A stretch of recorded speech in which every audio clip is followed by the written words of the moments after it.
Assalamualaikum warahmatullahi wabarakatuh. Saya Afifah Iswizara Tunisa dengan NIM air 130 dari kelas Oceanografi C. Di sini saya akan review materi dari modul 3 yaitu deformasi gelombang.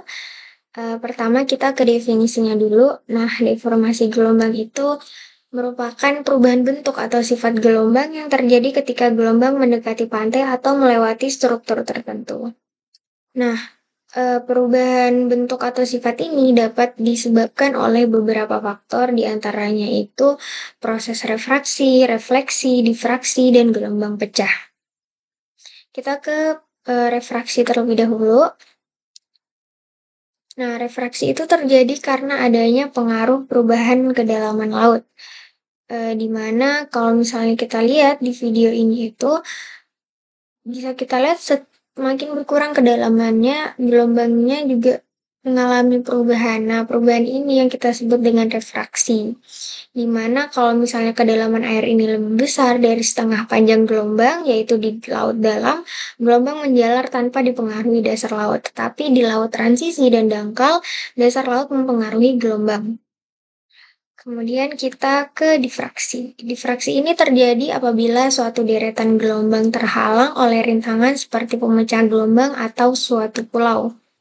Di sini bisa kita lihat contoh dari difraksi ketika gelombang itu menghantam suatu penghalang. Penghalang di sini breakwater. Nah, ini gelombang itu akan mengalami perubahan energi, di mana apabila tinggi gelombang di suatu titik pada garis puncak gelombang lebih besar daripada titik dekatnya, maka akan menyebabkan perpindahan energi sepanjang puncak gelombang ke arah tinggi gelombang yang lebih kecil. Jadi yang dari sini itu benar-benar tinggi, sampai ke sini tuh jadi rendah. Kita lanjut ke refleksi. Refleksi gelombang ini terjadi ketika gelombang datang yang mengenai atau membentur suatu rintangan akan dipantulkan sebagian atau seluruhnya. Nah, refleksi ini itu kalau dalam pelabuhan akan menyebabkan ketidaktenangan di dalam perairan pelabuhan, sehingga perlu adanya bangunan-bangunan yang dapat menyerap atau menghancurkan energi gelombang. Nah, kalau kita lihat dalam gambar ini, dari incident wave-nya itu kan yang awalnya seperti ini. Kemudian ada reflected and incident wave, di mana gelombang ini dipantulkan.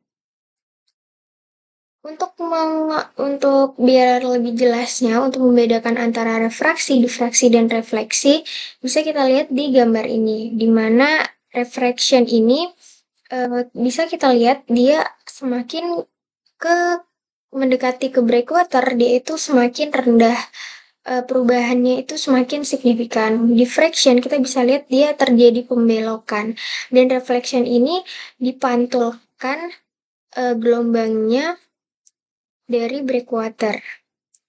Kemudian kita lanjut ke breakwater. Nah, bangunan atau konstruksi yang dapat meredam energi gelombang inilah yang kita sebut dengan breakwater. Breakwater itu ada macam-macam jenisnya, ada yang tetrapod, tetrahedron, toscain, ajax, corlock, acropod, doulos, dan tribar. Kalau di video ini kita bisa lihat bagaimana konstruksi dari breakwater itu dibentuk ataupun dibuat. Kalau kita lihat di sini salah satu jenis yang tetrapod ya. Nah, ini tuh ada batu-batuan yang disusun membentuk breakwater. Dia disusun hingga di kedalaman di kolom perairan. Nah, breakwater itu tuh ada beberapa lapisan. Nah, lapisannya itu terdiri dari komponen yang berbeda-beda pula.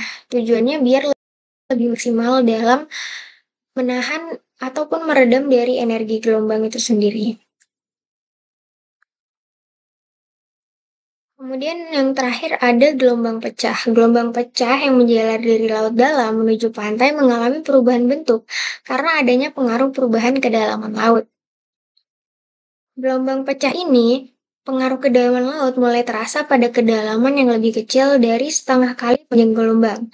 Gelombang pecah dapat dibedakan jadi 3 tipe, yaitu spilling, plugging, dan surging.